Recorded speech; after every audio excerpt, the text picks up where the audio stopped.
Welcome back to Crown's Crypto Cave and another different type of video this morning. A nice little relaxed morning as I just took a shower, so I smell really good. Well, we're going to talk about the Moving Average Convergent Divergence Indicator, or MACD as everyone calls it. The good old MACD. What is this about? And let's get on to the overview over here. This is what we'll be talking about. And without further ado, a very short video, short and sweet, but you know what? Just like with anything, we need an introduction. The Moving Average Convergence Divergence, or MACD, is a 12 EMA, exponential moving average, plotted against a 26 EMA, with a histogram showing the difference in the background. A very simple but effective tool, as always best used in confluence with our other technical analysis tools. While the basic use is commonly touted, true mastery over the MACD is with analyzing the momentum and the divergence traits, which we'll be talking about in just a moment. And of course, as always, I want to be aware that the MACD is a lagging indicator, meaning it tells us, it tells us what we already know, essentially. Just like basically any indicator. They're all derived from price, volume, and time. So, of course, I always want to say, hey, indicators are sexy, they're cool, but there's, technically speaking, nothing that you don't see in the actual basic charts themselves that aren't represented in the indicator. So I want to begin this conversation with, before getting into this next slide on the common use, say that, hey, the common use where everyone just kind of thinks of, which I'm referring to right over here, or so we'll get to that in just a second, of just, hey, when you get a cross, you buy or you sell, depending upon which way it crosses. Well, that's actually... It actually does work in a very basic sense, but we're going to be talking about some much more advanced ways to use it, as that really is where the true mastery in this indicator lies. So without further ado, I want to introduce the setup and inputs. So this is one of the few tools that I actually believe the default settings is best to roll with. However, making the signals more visibly apparent is always a key.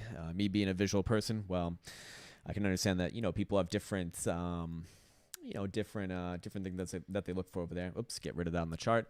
And over here, you can see that I got my MACD over here. It's just the default guy in the public library. Just type in MACD, it'll pop up right there.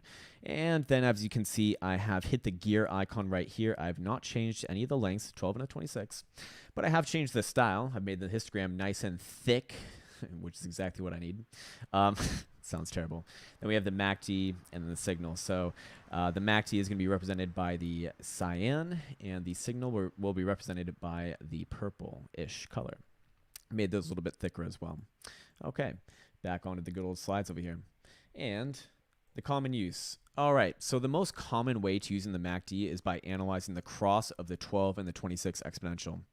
A cross of the 12 to the upside of the 26 EMA is considered a buy, and a cross of the 12 to the downside of the 26 EMA is considered a sell. Now, I really can't be more aggressive enough in saying, hey, this is not the way that I use the MACD. This is not the way that anyone who actually uses this tool probably uses it, or if they're making money, they probably don't use it this way.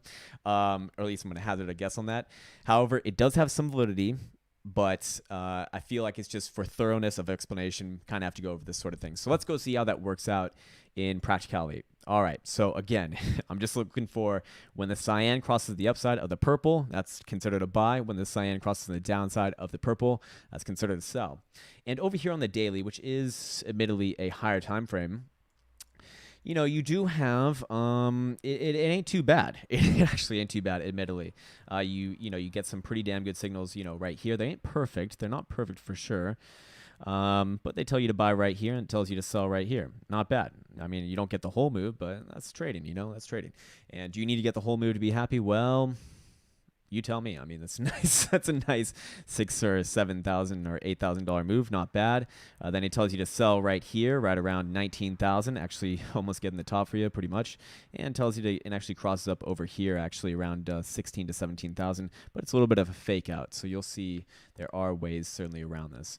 So again, it is not perfect, and this is certainly not the way that I want to espouse of using this tool. By the same token, you do time some pretty damn good buys, though. Don't get me wrong. It's giving you a buy signal right here, a sell signal right here. So it's not perfect, is my point. It's certainly not perfect, and this is a gross underuse of this tool. Although the higher time frame that you do go, it kind of gets a little bit more smoother and smoother. So it tells you to sell right here, and then it tells you to buy over here. You know, a little bit better. So the higher the time frame, the better. 3-day, same sort of thing. You know, just 1 degree more. Weekly is actually just showing a little bit of green down here. And that's all well and good. And yes, it does work on the lower time frames. Even if I go down here to like the 10-minute, you'll notice that, hey, you know, it tells you to buy right here. But this was a little bit of a breakout. It tells you to sell right here. So it's gonna get the easy ones, gonna get the obvious ones relatively well.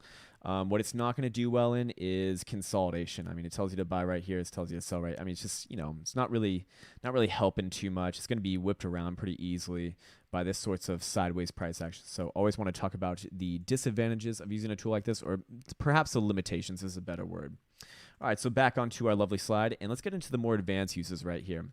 All right, the writing gets smaller now, doesn't it? As always, the more advanced strategy with regards to MACD comes down to an analysis of divergence and momentum. The histogram is what we'll first be talking about, and that gives a clear signal of the actual momentum of this indicator by displaying the change of slope. So it's essentially telling us the difference between the signal and the MACD, essentially. As price action moves around, the histogram will display if the move is gaining or losing momentum, thus giving a signal that there is a strong entry or exit. So this is our first more advanced way of using this. Now, if in just traditional divergence, it's the same sort of logic applies. So if you're familiar with divergence from the RSI module, if you're familiar with the if you're familiar with divergence from stochastics, that this sort of same logic applies is what I want to say. So don't let this, you know, kind of trip you out. It's quite literally the same sort of idea over here. On the histogram, if it creates a lower highs corresponding with a level above the zero plot, it is indicating a sell or a loss of momentum, perhaps is a better way of putting it. If it's creating higher highs corresponding with a level above the zero plot, well, then that's actually indicating that the move is still accelerating. It's still alive, so to say, to the upside. By the same token, if it's creating higher lows corresponding with a level below the zero plot, well, that's technically speaking telling you that the momentum is waning and to the downside. Therefore, it's easier to be bought into, indicating perhaps a buy. And if it's creating lower lows corresponding with a level below the zero plot, it is indicating the move is still accelerating to the downside, i.e., it's still alive. It's still, you know, if you're in a short position, it's still you know, finding its lows, so to say, or still like in the moment. So let's go look at how that kind of plays out on over here. And again, if you're not familiar with this term down here, this green background is your histogram. And again, don't even let that scare you. It's just quite literally the difference displayed in a graph of the difference between your MACD and your signal right here. That's all it is. That's quite literally all it is. Okay, so let's go look. I see plenty of examples of everything over here. You have a clear example of bullish divergence over a long period of time down here. As I find that we create higher low, higher low, higher low, 3 drives, the classic 3 drives, and look at that. It actually does get your bottom pretty damn well. Pretty damn well. Let's see. Over here, we have a loss of momentum. We are creating lower highs right here.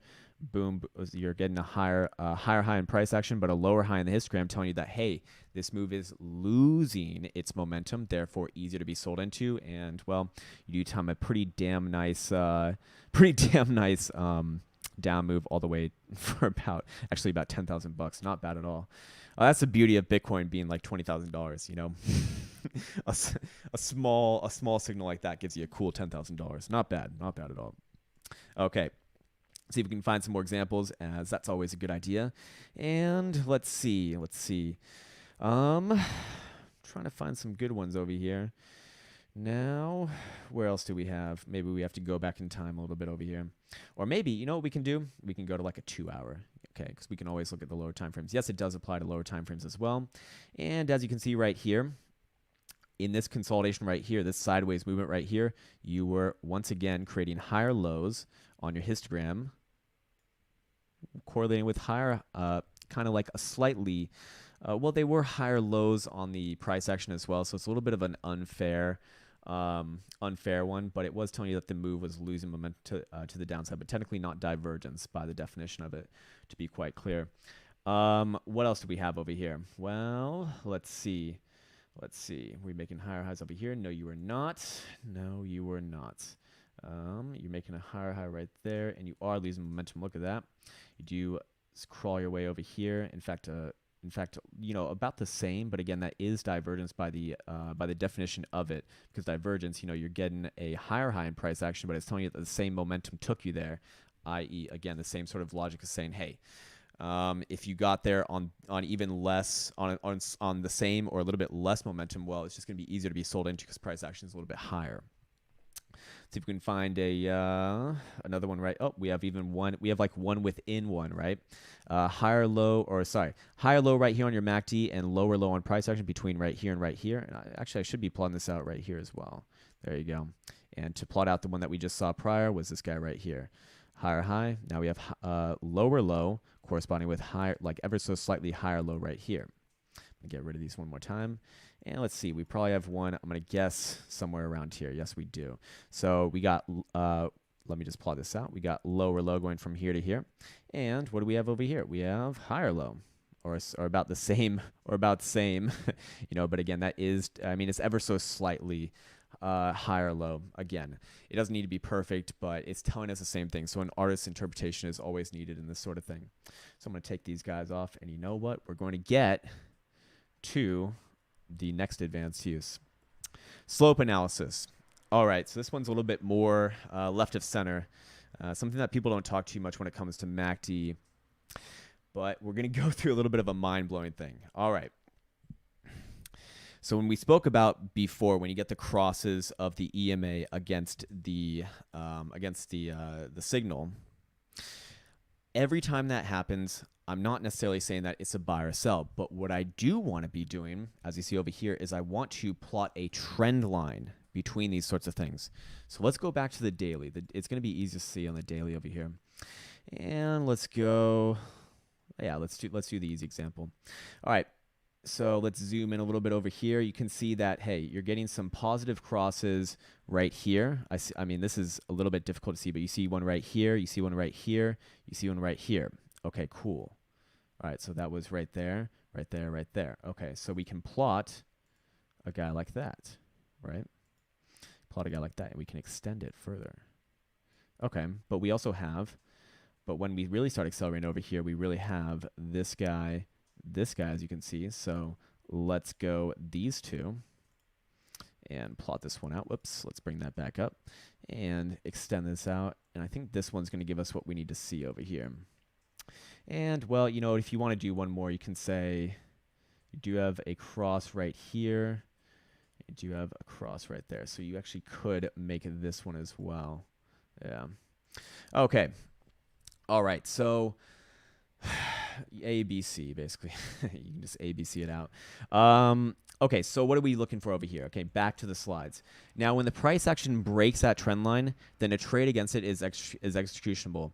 Now, with the caveat that you're actually crossed down in the same direction of that trade. So for the purposes of this one, if you're going to be breaking an uptrend line, well, I want to see MACD also crossed down against it as price action breaks.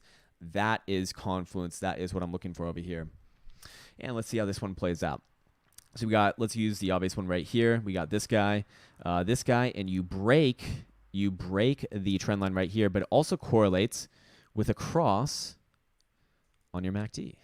Ah, very interesting. And look at that. You time yourself a fucking phenomenal trade. Look at that.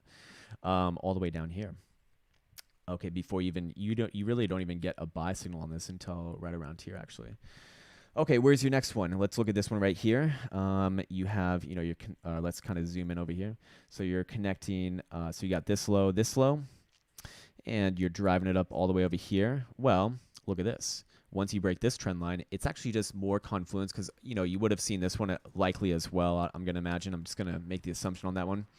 And you can see that we actually crossed down here as well, pointed down. The MACD is telling you that it's actually gaining momentum to the downside as it does break this trend line and then make this new, you know, accelerating momentum. And then we got this this guy down here, all the way from way back when. Just zoom in so we can, you know, confirm, hey, you did get a cross right here. Good. I like that. And you can see that that comes all the way over here. And so we never really even break it. But hey, over here, you do break it. And look at that. You're crossed down. You're opened up to the downside. And what do you know? You time a pretty damn good trade to make light of it. So again, that's going to do it for this MACD introduction. A little bit of a quick video. Again, I hope that this video finds you well in the series of technical analysis tools that I've been kind of uploading over here. Definitely check out the other modules, the other quick videos on the RSI, stochastics, and the top 3 scalping ways that I encourage, or at least that I use myself is what I should say. Of course, I always want to say there will be more videos coming along the way. So if you haven't already, definitely think about, or definitely consider liking and subscribing. Of course, you never have to, but hey, I've been getting a lot of people ask me what's the best way to get notified of the live streams, if you're familiar with my channel from the live streams, or for more of these videos like this. Well, definitely hit the bell icon. That'll help you for that. And of course, subscribe as well.